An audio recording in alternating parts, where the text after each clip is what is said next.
All right, so this is the last of 3 videos on 6.6. Now, remember that when we memorized our strongs, one of the strong acids that we memorized was sulfuric. We also have phosphoric, sulfurous acid. And if you notice, these acids have more than one hydrogen.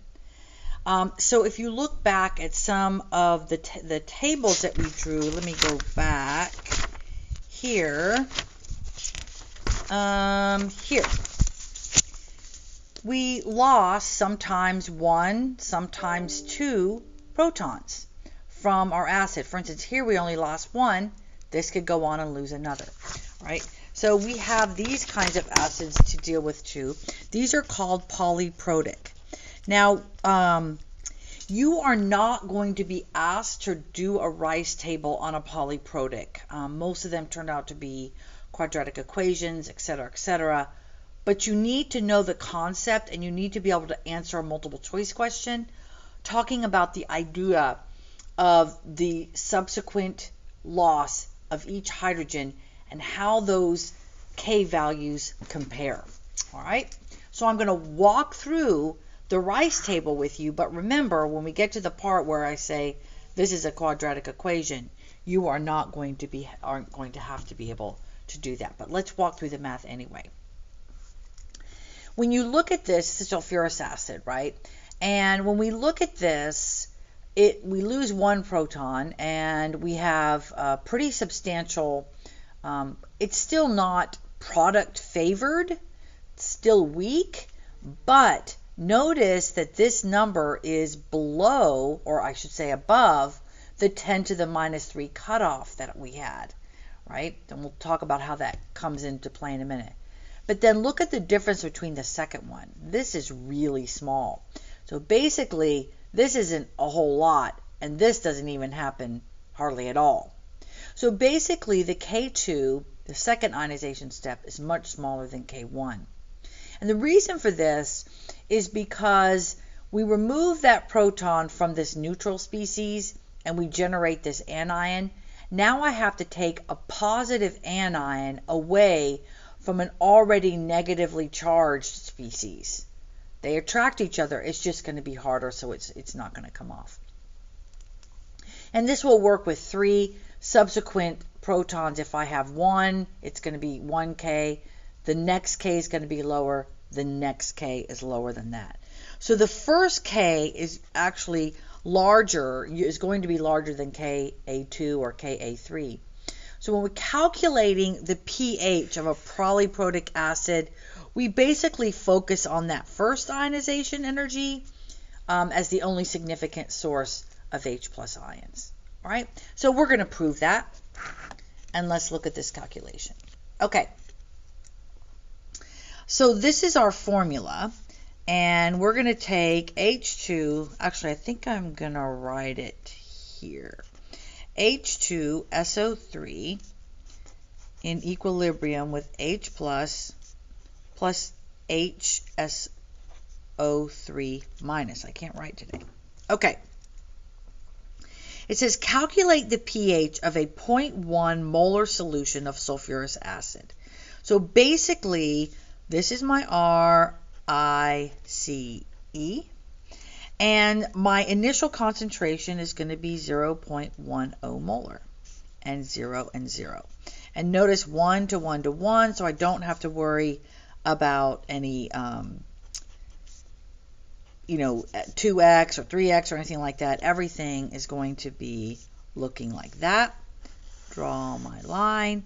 This is going to be 0.1 molar minus x, x, and x. Now, I'm going to pull this over here. One of the problems here is that I cannot get rid of this. Why is that? Well, the Ka for this step is 1.7 times 10 to the minus 2. So this has got to, if you remember, the guidelines were it needs to be smaller than 10 to the minus 3 in general. Now we have a new rule, don't we? Our new rule is the percent dissociation needs to be less than 5%. But to get there, we still this is not negligible in comparison to this. It's only 1 decimal point over. So we're going to have to include that. So what that means is when I plug this in, I get 0.10 minus x is equal to 1.7 times 10 to the minus 2. All right. When I do all this math, I get the quadratic equation. So basically, I'm going to put leads to the quadratic. Again, on your AP test, you would not have to solve this. It turns out that x turns out to be 0.034 molar.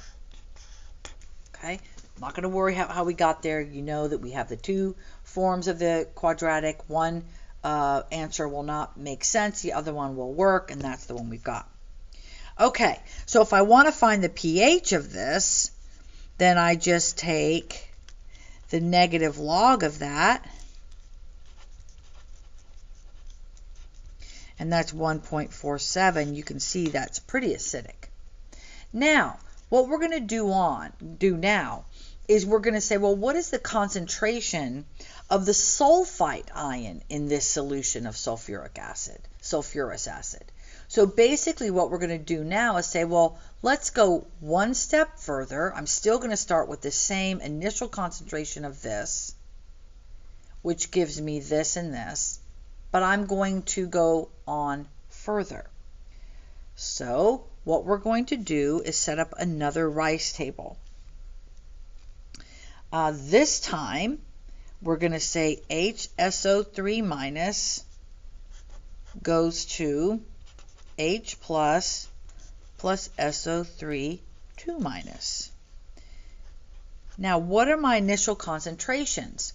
Well, I've got two of them, don't I?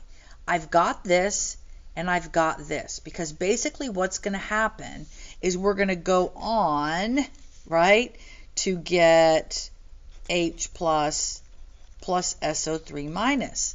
So when I do that, it means I'm starting with this is going to be X and this is going to be X here. So my initial concentrations in that solution I can put in is 0.34 molar here, 0.034 molar here, and of course none of that. I look at my change, minus X plus X plus X, and equilibrium is 0.034 molar minus X, 0.034 plus X, and this one is X. Now, this one's a little different, isn't it? This K value here is 6.4 times 10 to the minus 8. What that means is this is really small, right? I can ignore those in this case. I can cross those out. I'm going to come over here. My expression then is going to be products over reactants. So it's going to be 0.034 times X divided by 0.034, which is equal to 6.4 times 10 to the minus 8. Okay.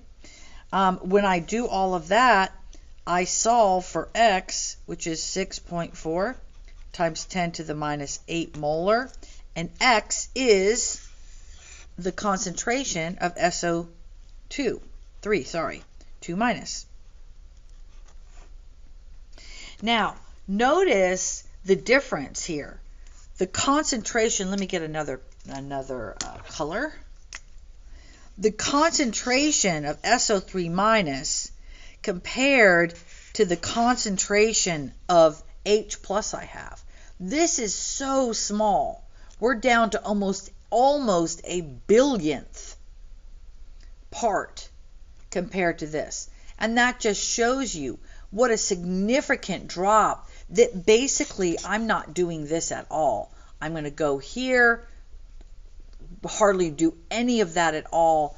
And so this concentration here is also negligible.